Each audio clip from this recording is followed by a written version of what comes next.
欢喜好新闻，来看台中沙鹿的百事爱心农会，连续2礼拜，逐工拢买100粒的便当送予需要的人，要甲这个爱心便当传遍到海线各地。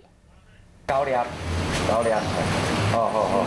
用电话甲里长确认便当的数量，要将这爱心便当送到弱势家庭的厝内。受到疫情影响，可能真侪民众无收入，加上要救济弱势家庭，沙鹿百事爱心协会连续2礼拜，逐工拢送100盒的爱心便当，予这艰苦的家庭。便当来源有善心人士捐的，一部分是协会要从协会里面的之前所赚的义卖所赚的钱拿出来做爱心便当，觉得还蛮好的。怎么说？就是有时候有困难啊，就很感谢他们。因为疫情影响，真侪爱心活动拢被迫停止。趁疫情有较回时，协会嘛开始进行头一批送爱心便当的活动，甚至阁送到海线各地。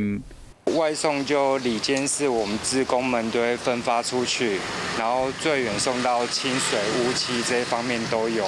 即摆透过善心人士捐款，加上协会家己有倾经费，才都互这个活动顺利的进行。协会真感谢大家爱心赞助，嘛希望讲疫情赶紧消退，互未来爱心义卖等等活动能正常的举办。